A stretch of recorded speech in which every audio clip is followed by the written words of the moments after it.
Did you know that the Spellman Museum is not the first stamp-focused museum in the United States? From 1948 to 1957, the National Philatelic Museum existed in Philadelphia, Pennsylvania. The collections housed there went on to form part of the Spellman's core holdings when our facility opened in 1963. Welcome to the Spellman Spotlight for July 2025.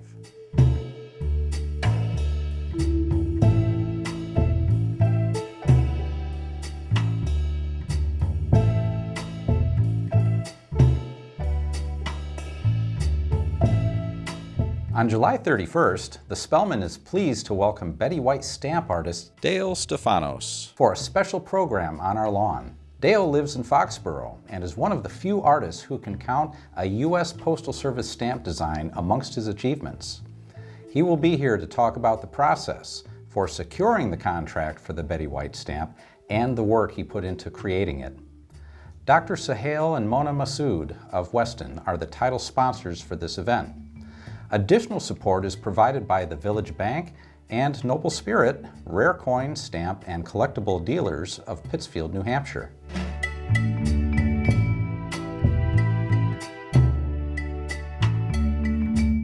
One of the appealing aspects of philately is the wide variety of areas in which a collector can specialize. One area of interest is known as high-value postage, which are stamps with a denomination of $1 or more. While in today's market, there are stamps priced at over $30. Earlier stamps are still recognized as high value and can be highly sought after due to their rarity, historical significance, and unique characteristics. You can see examples of all U.S. high-value stamps in our main gallery in a two-frame exhibit, which starts with the 1893 Columbian Exposition Series. During July, the museum store is offering a 20% discount on all of our United States high-value stamps. This sale includes a wide variety of stamps, from mint to used, and used on paper stamps, available in singles as well as a limited selection of plate blocks. The variety is sure to pique your interest and cater to your specific collecting preferences.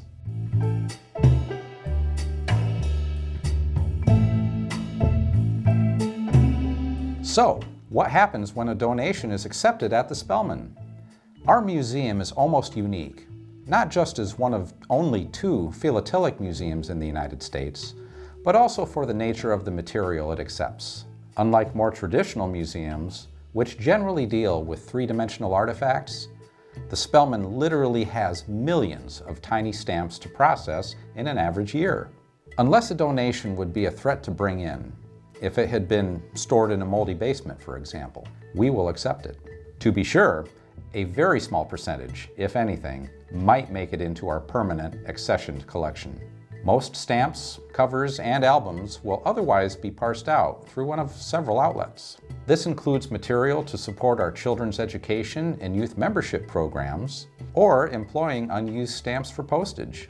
Other materials may be entrusted to a vendor to sell for the museum's benefit. At all times, we strive to ensure that our donors have a clear understanding of how their items are used and that they know how much we appreciate their kind support. I'm Heidi Price. Welcome to our Artifacts segment. This month, we thought it would be interesting to share some postal milestones, many of which illustrate the history of domestic stamps. In 1775, Benjamin Franklin was appointed the first Postmaster General by the Continental Congress. 72 years later, in 1847, the first U.S. postage stamps were issued. They consisted of two denominations, a 5-cent stamp featuring Benjamin Franklin and a 10-cent stamp featuring George Washington. These stamps were imperforate, meaning they had no pre-cut perforations between the stamps and were cut apart with scissors. In 1873, U.S. postal cards were issued. Today we call them postcards. Then, 20 years later, in 1893, the first commemorative stamps became available. As time went on, some mail delivery changes started to happen. In 1913, parcel post was introduced. This is the method of shipping packages using the postal system. 5 years later, scheduled airmail service began between Washington, D.C., Philadelphia, and New York City. This service initially used Army pilots and planes, but the Post Office Department eventually hired civilian pilots and mechanics. In 1963, zip codes were inaugurated, and 20 years later, zip +4. This was done to improve efficiency of mail sorting and delivery. It adds 4 initial digits to the standard 5-digit zip code, allowing for more precise identification of a delivery location. As life's pace continued to quicken, express mail began experimentally in 1970, guaranteeing same-day or next-day delivery. And this was fully in use by 1977. Stamp users grew aware of the concerns of licking a stamp, bacteria, time, taste, so the USPS tested the first self-adhesive stamps in 1974. And these were introduced nationwide 18 years later, in keeping with the electronic era. The Post Office Service launched public internet site in 1994. 2007 brought us the first Forever stamp. Forever stamps are always current, regardless of when they were purchased, versus the current price of a stamp. Continuing to stay nimble and reflect the needs and expectations of the public, the first iPhone USPS app was introduced in 2013. Sunday package delivery expanded, and in 2017, informed delivery became available nationwide. Now, this service is a free optional USPS service, allowing users to digitally preview their incoming mail and manage package deliveries. It provides users with scanned images of the exterior, address side of letter-sized mail pieces, and allows them to see what's coming before it actually arrives in their physical mailbox. So, the USPS is continuing to evolve, and in this highly technological era, remain relevant and essential to our domestic and worldwide communication. Stop by the Spellman and see representation of all of these various delivery methods. Well, we have a first now on the spotlight. This is the first time in over a year that we have had a repeat visitor for the interview segment. And pleased to welcome back Ken Flowers, who is now the official curator of the Spellman Museum of Stamps and Postal History. Good to be here. Welcome back, Ken. Glad to be here. Yeah, all right. How are things going? Things are going great. Yeah. I love the new role. I'm having the best time going through stamps that are better than I could ever have in my collection, and it's just been a joy. Great, great. Now, you started in April. Yep. Took over for Nancy Meyer, who was in the position for many years. Big she did shoes. a fantastic job, and she's been assisting, of course, with the transition to, Yes, she has. To this new paradigm. So I'm curious about anything that you may have found that has surprised you. Maybe talk a little bit about the strengths of the collection, some opportunities for growth, anything that's like really surprised you. Sure. How's that working out? You know, I think the most interesting thing to me is coming into an organization. Nancy had really big shoes to fill. She is way better at stamp collecting than I have ever been or ever hoped to be. And what I bring to the table is a broader view of what's going on in the collection. And so while Nancy would dive deep into a topic, I'm making sure that the wider collection is taken care of as a whole. As far as the museum goes, I think we have a lot of huge strengths. One of them, of course, is the collection. It's a tremendous collection, and I really encourage everyone to come down and view both the museum exhibits, but also make time with me or other people in the organization to look at stamps they really care about. I'm trying to build a museum that has a facility that's great for researchers to come in and learn and build the hobby up with the resources we have. One of the weaknesses of our own organization, though, is that the museum doesn't have enough volunteers to keep everything just shipshape. It's great that we have all this great material, but it's hard to find it sometimes. And so a lot of what I've been doing as I've been working in these first few months is trying to organize the collection in a way that makes the great material we have easier to find so that people can come in and use it more effectively, and so that our volunteers can use those resources better. Can you cite an example of maybe a project you've been working on that has been taken from one level of organization and brought into one that facilitates better access? Sure. So, well, first of all, our collection used to be sorted into country collection and then also these specialized collections, which were also country collections. But you couldn't tell when you were looking for, say, stamps of Germany, whether you should look in section A or section B.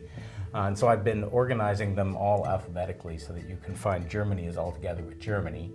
And then I've been adding cross-reference cards, because there's some countries that are included with one section of the the alphabetization, but you might look in another place. Like British Guyana is with Great Britain, not with Guyana. So Okay. you have to have ways to find those things. So I've been adding cross-references to the collection that way. And we have some pretty prominent collections from notable historical figures as well. I know that we've talked about FDR's, Franklin Delano Roosevelt's collection, yep. but I know that we have a few other pieces from people that would recognize. Right. We that- have a that they would very recognize. large collection of Eisenhower's collection.